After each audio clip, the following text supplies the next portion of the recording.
Benjamin Spock opines that sex education, including its spiritual aspects, should be part of a broad health and moral education from kindergarten through grade 12, ideally carried out harmoniously by parents and teachers.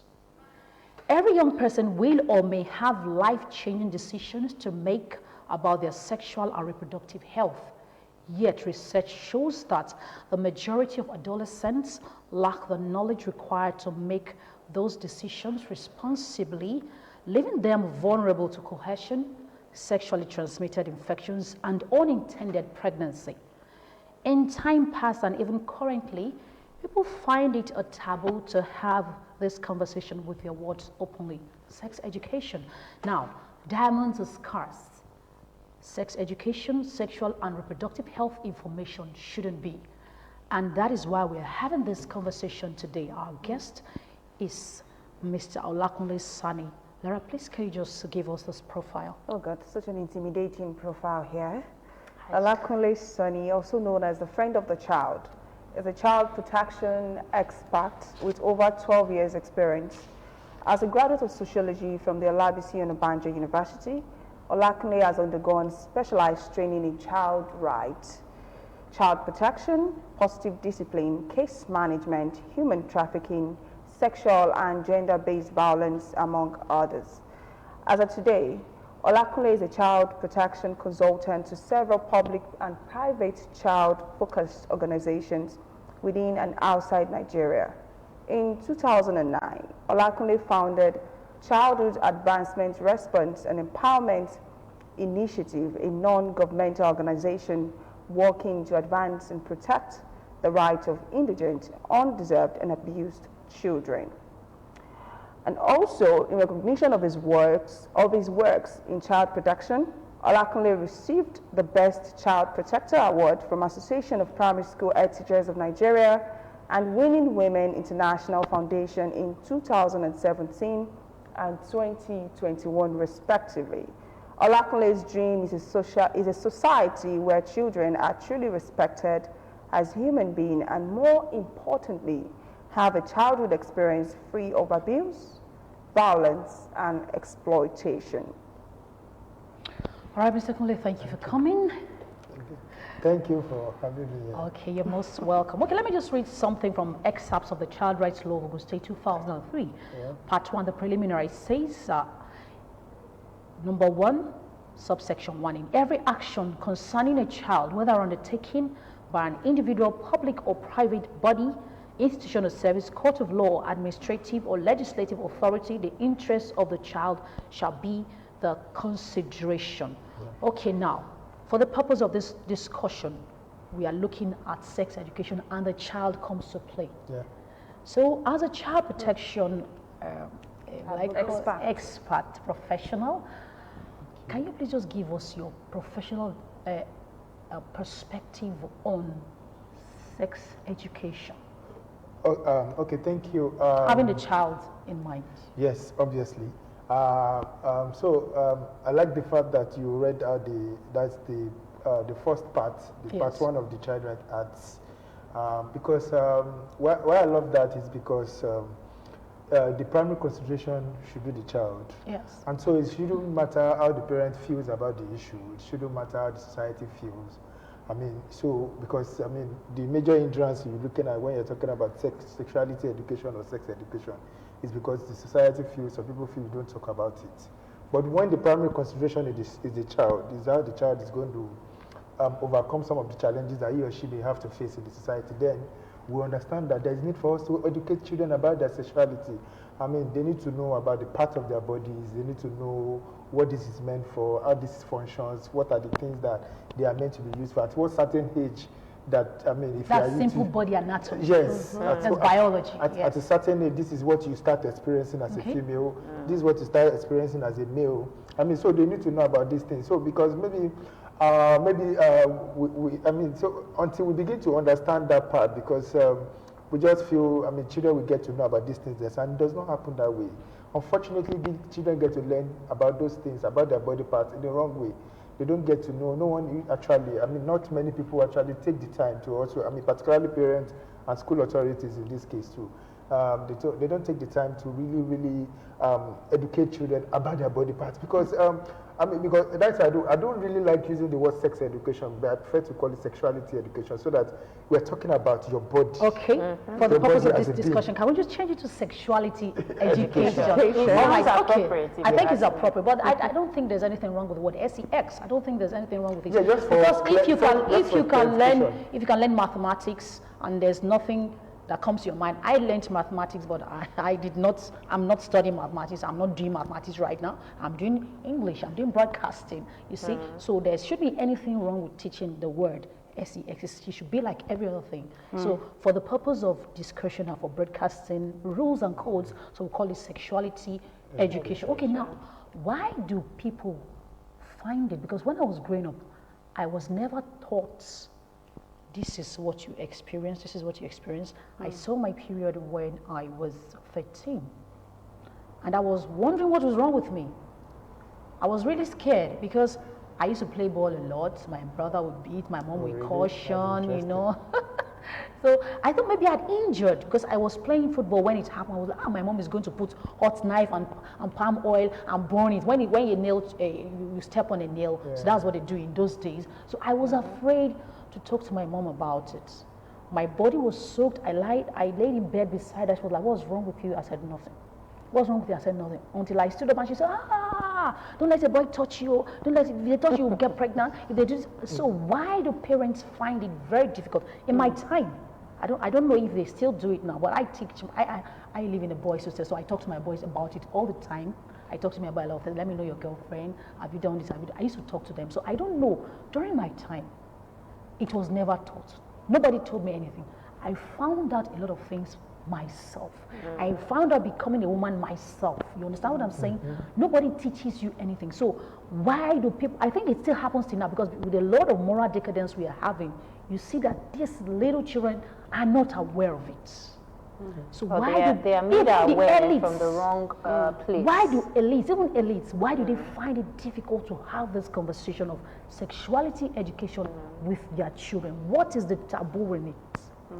Yeah, like I mentioned, first I think it has to do with the society that we find ourselves. We are too, so permit me to use the word, we are too hypocritical about some, that is the word. We are very hypocritical. That's the right description. Yes, that's the right way to address it. Yes, because we say we are too conservative. No, it's conservative. I think it's hypocrisy.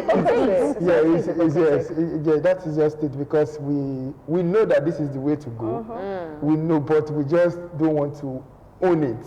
Like you don't want to say it out, and yet you know that this is it our culture of silence or something? That's right. It's not about our culture of silence. It's just apart from the culture, there's also the religious part of us. Religious part of us. Because you feel like when you talk about these things, you are sinning against God. Yes. Really? Yes, they're part of this that means I'm a sinner, because I discuss it with my boys all the time. I'm a sinner. No, but that is really a sinner. No, it is from the religious perspective. They don't want to discuss. You don't want to have this conversation with your children for what? So, and I think and then moving away from that, I think it's also because of our level of awareness at that time. Things are getting better these days, you know, because, and that's why, like I said, that we have to change the term, because so that when you talk about sex, people, immediately what comes to everybody's mind is the bedroom business. Yes, the bedroom business. Okay. But when we make them understand, when I tell the parents sexuality, just letting your child understand these are parts. No, because it depends on, and that's why people were running away from it initially. But now that we talk about sexuality, we're not just telling you to tell the child about the vagina and breast alone. Okay. Or we are telling you to tell the child about other parts. And so because it depends on the certain age, you can't be saying certain things to a child. What does a 2-year-old understand by saying that, okay, somebody will be sleeping? No. You may be surprised. I saw a video yesterday of a toddler. The mother was seated on the bed and the boy was doing something and the adults were recording, they were laughing. I saw another. You saw it. I saw another. It was a birthday party. At the party, they were just toddlers, maybe 3 years and 4 years old boy. And the 3-year-old girl was twerking was And the dancing boy in a was way that responding. yes. So and they were recording it. Adults were recording it. And people are sharing it too. And also, I also saw another sharing it. video. I also saw another video of a girl. I think she's less than 6. She was twerking on the floor, lying flat on the floor. What she's seen on the music videos. Music videos. Thank you. And they were all cheering. They were all dancing in a school environment. So, and somebody was recording. I guess a teacher. From this analysis that the ladies have made, sir, I would want to ask, how did we get here? It's a serious one. yeah, how did we get here? Is first where I want to pinpoint it is to say that we don't. We're not a society that really value children, or they say we place so much importance on childhood. We are not a society that really realize how much of impact of things we do to children, how much it gets. I mean, how much impact it makes in the society, the general society. We only look at it at that level. The child just being a child. They are not looking at, okay, if we are exposing this child to this thing, how much does it, I mean, what effect does it have in the child becoming a rapist in future? Or what impact does it have on that child becoming a sex addict in future? Or what impact does it have on the child not respecting women in the future? You know, if we're able to, seeing because them as objects. yes, so we just see them, we don't really look at them at some, I mean, at that time, the only time we look at them is when, okay, they grow up and then they begin to See, we are work, say from and what then they you're will saying, bring back I think money. we are We're not looking at, reactionary and we're not proactive. yeah. And we forget that children have a mind of their own. Yeah. And they have a memory. say that "Ọmọdé ṣàmàdàgbà, ó ń bọ̀ àdàgbà." It is what There's something But that are too that they are expecting. They are not Yes. looking at other part. The only Other part we are parts. looking at is, okay, when they grow up, they get engaged. I mean, they take up job and they take up. We only look at them in terms of financial responsibilities. Okay. Taking care of your taking care of the parents. family, taking care of people. Do we look at them about their emotional well-being? Do we look at their output? I mean, the social part of it. What do they, churn out in the society when they become adults? Okay, Their let me values. also Thank you. Their values. ask you this question. I'm still going to be taking a look at the child righter law of Ogun State 2003 because that's where we're going to be focusing from. So we don't go out of the code. Now, who are the stakeholders in this business of sexuality education? It is in the Child Rights Act law. It is here. I can read it to you, but can you just who are the stakeholders in this? First, you want to say the parents, the family. Let me not just say the parent, the family. Family? The family, because that is the closest to the child. That is expected to be. I mean, if the family is getting everything right, then I mean the government and other stakeholders will have less work to do. Okay. Because from the family, because there are so many things happening to the child in the home that you don't get to know about it outside, but only the family members are aware. It could be, I mean, the extended family member could not just the immediate, they will know about it, but everybody will just allow it The other to way. continue. Allow it to slide. And yes, allow it to slide. It's a family affair. So it's a family affair. I don't spoil the name of our family because That is there are one thing that there are is some people that have killing us in grown the up society. and they made this name, and so they didn't spoil that. And please don't come and spoil. tarnish the Don't image. tarnish the image of this. And I asked them, who says this child cannot give you a better name? Who says this child cannot give a better name to the family? I mean, so do you think that is the best name the family could ever get? No. So I think so. When we begin to the family, I mean, is the first in terms of because of the closeness, because of the importance the family plays Okay, in the life of the child. They want to look at the school. Okay. You know, the schools they also have responsibility to play in this. We want to look at the community as a whole because when the family fails or when the environment, I mean, when the immediate family or maybe the entire family fails, the community should be there to do the appropriate thing. I think I read the story recently of okay, I mean the video is on YouTube. I mean it's on Facebook or everywhere where a 42-year-old man. I mean the girl came. I don't know if you saw it on Facebook. The 17-year-old girl came to. I mean they had conversation on the phone, and then he invited the girl over. And then when the girl it was so are you the one I've been talking to? This 17-year-old girl. So the man insisted, oh yeah, go, who is your father? And you know all those things. That's a responsible man. That's a responsible, yes. And that's because the man is a community in this sense. Because so the family has failed. The mother knew when she was going out. But now you have come to the community. The community is also holding forth that yes, you as a child should not be engaged in this art. And so that man called the mother and said that if I see your child again, and so, and sent the child back home. Okay, let me just cut you short. In time past, when I was growing up, there used to be this communal training, communal upbringing. Everybody will help you. Everybody train will your help child. you train your child. The Bible will say, "Oju meji, Don't be more. Igba ojú ló ń tọ́. igba oju lo n to." Do you think that is tenable today? Is it feasible today? Yeah, it is tenable, but just in a more defined way. Because you find out that How? a man for parent himself now. will take talks to go and beat up a teacher for correcting a child. That's why I said that in a defined Neighbors, way. you will say, don't you ever touch my child. Yes. We are just neighbors. You are not my family. You know, you see children telling elders that you're not my mommy, so you shouldn't correct Somebody me. has told me that. So You're not my mother. the fact that... So why are you dressed like this? She was wearing, in fact, she was nude, completely nude. She boarded a taxi. I said, why are you like this? I couldn't hold myself because she was just trying to cover. I said, if you knew that you were going to cover, why did you come out nude? So, like what I said in a defined way is that, okay, maybe probably because of the society we find ourselves, or let's say even in advanced society, it's not as if, yes, they live their lives too on your own too, but the way they do, so when they see something wrong with that child, they report to the appropriate. They call the cops. So they report to the appropriate authority. So you may not be the one intervening because those ones already know what to do. And that's the community responsibility. That means you should watch the child. Okay, let's talk about the sex education now, or sexuality education, either way you want to talk about it. There are two ways these educators go about it. And the common way we go about it here in our society is preaching total abstinence. All in the bid to avoid unwanted pregnancy, sexually transmitted illness and all that. But still, it's not that effective, judging by the statistics. It looks like they don't hear. Because You keep telling and they keep doing the wrong thing. the mothers will tell you, don't let the boy touch you. Don't And do the boy keeps touching you. them. The girl will still come back.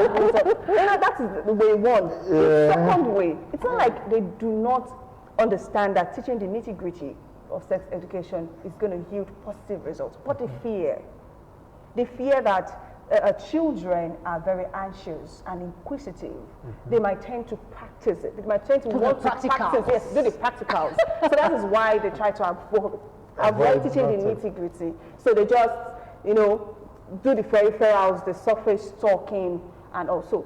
With this approach, what way would you advise stakeholders to go about teaching sex education? Okay, as an addendum to what she has just said, at what age should this sexuality education take place? At what age? Okay, let me pick it from there. The sexuality education can start as early as, let's say 2. We're talking about sexuality education. That early? 2 years. Sexuality education. That's what we're saying. So my child knows this is my body parts. Don't touch this place. Don't this place. So even when she's coming out of the bedroom, she said that in my towel because she understands that this part should be covered. She needs to be covered. Right. So so that's why sexuality. So because I said now graduate to when you get to whether we like it or not, at a certain age, the child will know how these things are done. Or else, if you don't tell them, they'll go and learn it from them. Like my son was asking me, he was 6, he said, where do babies come from? I was so embarrassed. But it's always good. When they ask that kind of question, we have to also be careful not to give too much answer. Okay. So you can probe further to really get their knowledge so that you can gauge your response. They understand. He really probed me till I gave so that you can really know how to respond so that you not go and give too much details when they don't actually need it at that age. At that 6 age, they don't need certain details. So you have to be able, except if the child has seen, then you cannot be, maybe you cannot, but at that time, they wouldn't need that much information. But a child of 13, 14, 15, a teenager will need as much detail as possible regarding sex, how the education is according to their age. Yes, to their age. And so, and then, because sometimes we fail to understand that the child development milestones, make us understand that at a certain age, a girl or a boy begins to feel attracted to the opposite sex. So irrespective of what you say, this is biology. Okay. And that's why everybody has to play their role. Once the parents are also playing their role, telling the child don't do this, the society must be there too. I mean, the men and the women Okay, who are... sorry, these milestones you have talked about, before I forget, at that time when the boy or the girl, they are attracted to one another, you said it's biology. I was also, we all went through that stage. You also went through biology. Of course you went through Okay, so how should a parent or a guardian handle that situation? Because my mother beats me blue black. So that's but because that's and parents still beat their children blue black. Yes. Nobody explained anything. And they also guilty of the same thing. Because the same thing also And they all come on happens. social media and begin to castigate the parents of children who fall victim to these kinds of situations. Yes, so because all of us went through it, Of course. no one guided us. So it's just first, as a parent, we need to first accept that these children will go through these feelings at this certain. Okay. So the children, I'm educating them ahead that, oh, you at a certain stage you will start feeling this way toward, but it's just preparing you for womanhood. Okay. It's just preparing you for manhood. It's preparing you for a certain stage, but it's not like it is time for you. So when you start feeling that way, so when those feelings start coming in, that child is already, the mind is prepared. It's already aware of that at a certain age I will start feeling like this, but it does not mean that you go and engage in it. Okay. So there was this incident that happened on social media recently. And a particular school suspended one of their, 3 or 4 of their students for engaging in this act.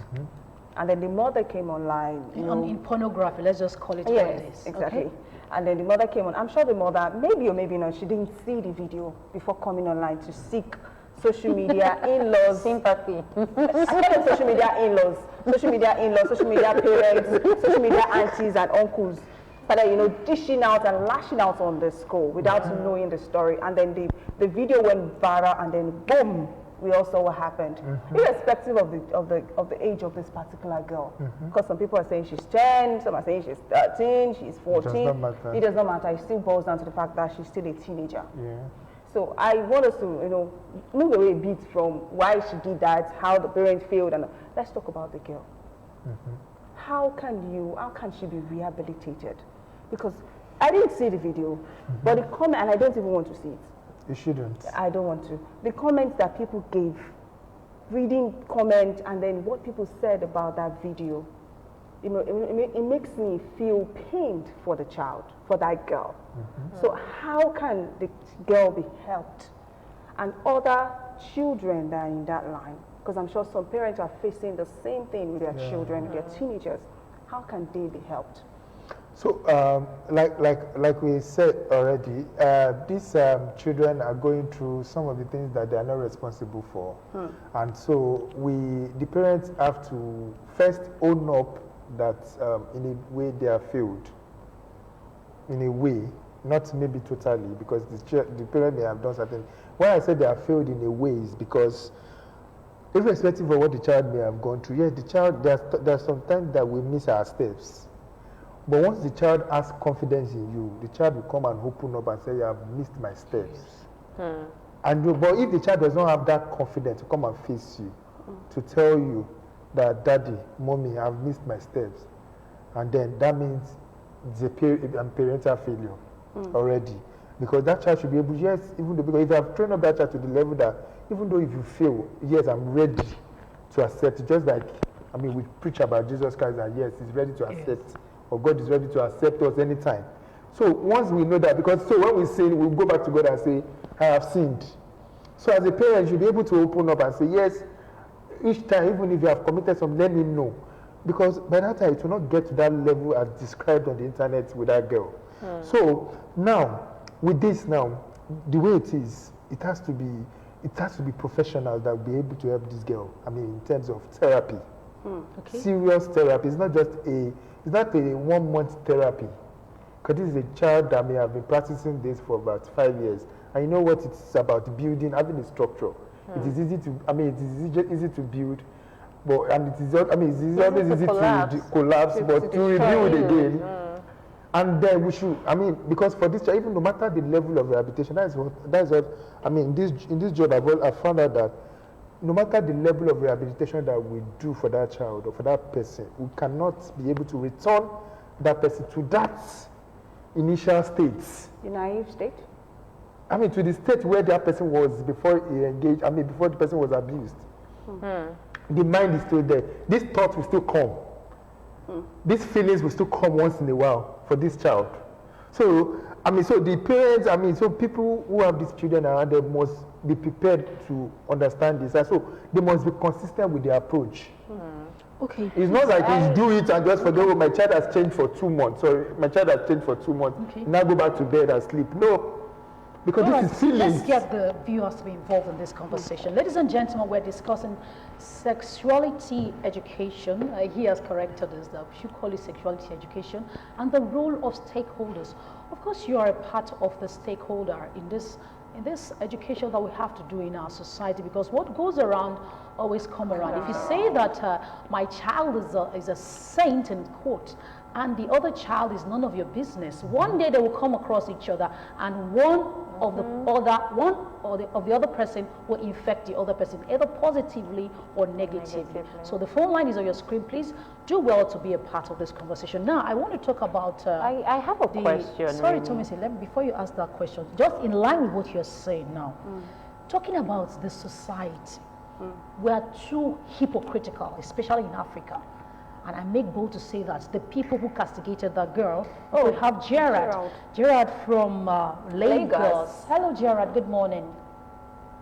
Hello? Gerard, are you there? Oh, yeah, well. Okay, because good. Bible said, prayer is telling to grow. It's when you grow, it don't depart from it. So my take here is the parents has a role to play, the teacher has a role to play. My daughter goes to primary school. They never beat her when they come and tell me my teacher teach me. I will also go back to her and the teacher. Because the teacher will be the judge out to it. They know me that so I don't take no thing. So that's not it. But some parents will not do that. We pamper the daughter and go back and challenge the teacher or bring the school. No, that's done. Thank you, sir. Thank you, Gerard. That's talking about discipline. Thank you very much. All right, thank you. That discipline should be a joint effort between teachers and parents. Now, going back to my question, I said that we have too many hypocrites, especially in the black race here in Africa. If you looked at the comments that were on the internet, they were just too bad. And I say to you, what if this girl was your daughter? Exactly. Will you join in castigating and criticizing the girl?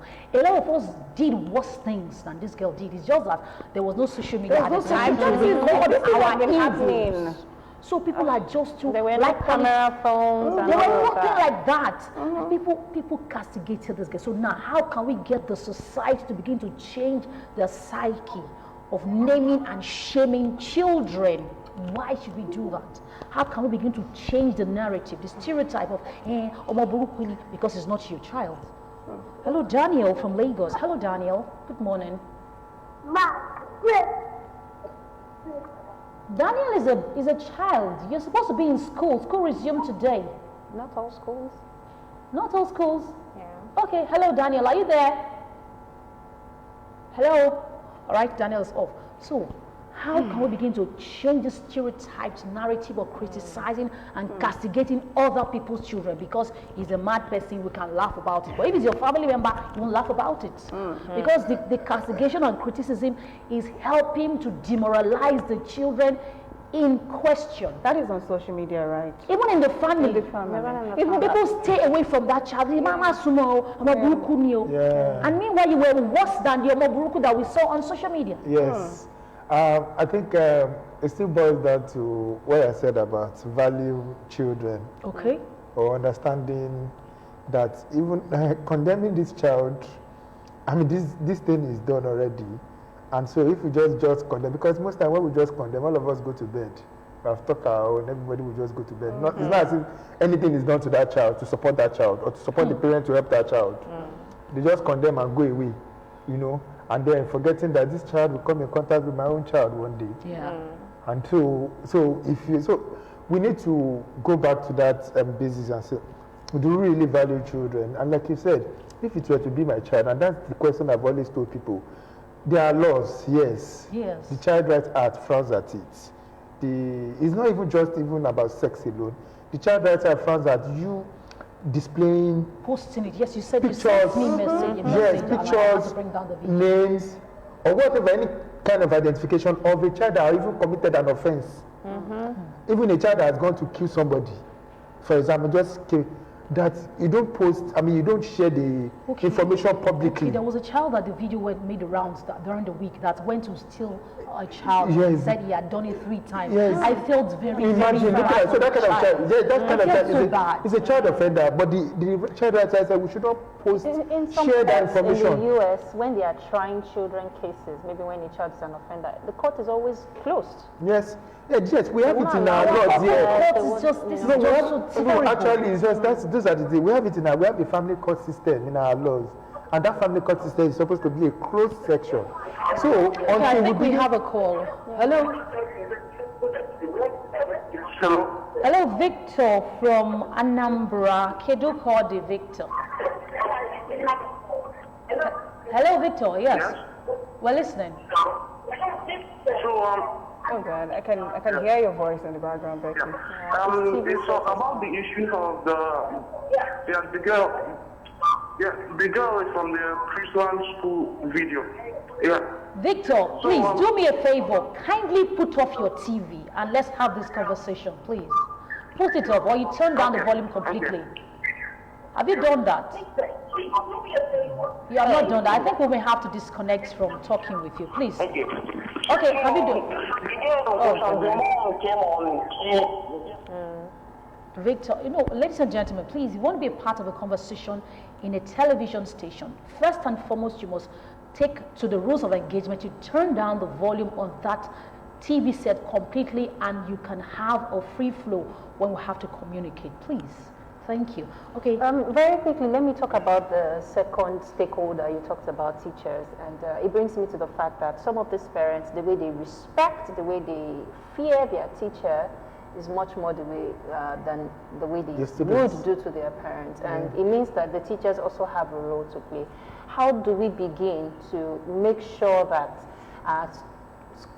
children are in good hands when they go to school? Because obviously, if you are entrusting something into the hands of somebody, you're expecting that the person would do due diligence, and then you could have rest of mind and value for your money. Yeah, first for the school, they should have policies. They should have policies in place, which there's something we call the child safeguarding or child protection policy. Every school should have that. All the staff should sign that. So when they sign it, they already know that, okay, they are, there's something in place that is telling them what to do and not what to do with children. And then the parents are also aware of this policy. The children too are supposed to be aware, not just the teachers being aware about it. And then, so there will be reporting mechanism in place. They're supposed to be in the policy. They're supposed to be external factors. Okay. In case you want to report and you can't find anybody within the school environment to report to, you can go here and report. So that once anything is done to the child, then you report. But like you said, I don't understand the fact that the children have to be. For me, it will be a parental failure. For me, for a failure on my part, if my child respects the teacher more than me. Okay. That has been going on, but it's not ideal. You hear when a mother will tell the child, I don't want to use the word fear. The child will not sit. But when the teacher, no, you shouldn't have to get to that. So we have to go back to discipline. Yes, you have to go back. I should be the one to tell, the teacher should be the one to tell me. I will report to your parents and the child should be afraid. You understand? So because I tell, if I have to tell my child, I will call your teacher now. Hey. Then I have to check myself again. Yeah. Am I in control? Is this teacher that is in control? I should be in control of my child. I should be the one that should tell, the teacher should be the one to say, okay, I will call your parents now and I will report to your parents. Because I have the wherewithal, I'm not paying the school fees. We shouldn't be delegating our responsibility. You understand? So that part alone, it's always, I find it... it's not of concern. Yeah, it's a great concern, and that's been going on for a long time. All right, this is where we have to call it a wrap on the program. But just briefly, in one word, please. Just in one word, just a summary of all what we have discussed. Sex education. Okay, so briefly, I just want to encourage people not to shy away from this topic, to educate their children about their sexualities, let them understand the part of their bodies, what they should be used for, that when not to be used. I mean, the impact, the positive part. We should not always talk about the negative.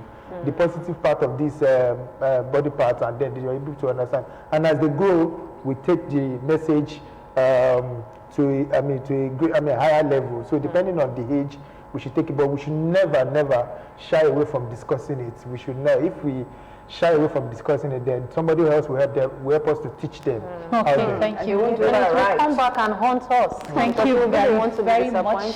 Thank you so much for being a part of this program. Wow. Thank you for watching. Thank you for arguing at home. Thank you for calling. Thank you so much. All right, Mr. Sani, we appreciate you. We hope that when next we call you, you will indulge us. All right. I'm from Jerry Carson. Quote, it says, it's the lack of this kind of open and honest education about sexuality that causes so many kids to grow up with sexual hang-ups. End of quotes. Let's ensure we'll do the needful when it comes to educating our children. All right. Thank you for being a part of the program. My name is Becky Thorpe. Have yourself a wonderful, wonderful, blessed week ahead. Cheers.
With the provision of good roads and well-secured environment, the Ogun State government, under the leadership of Governor Dr.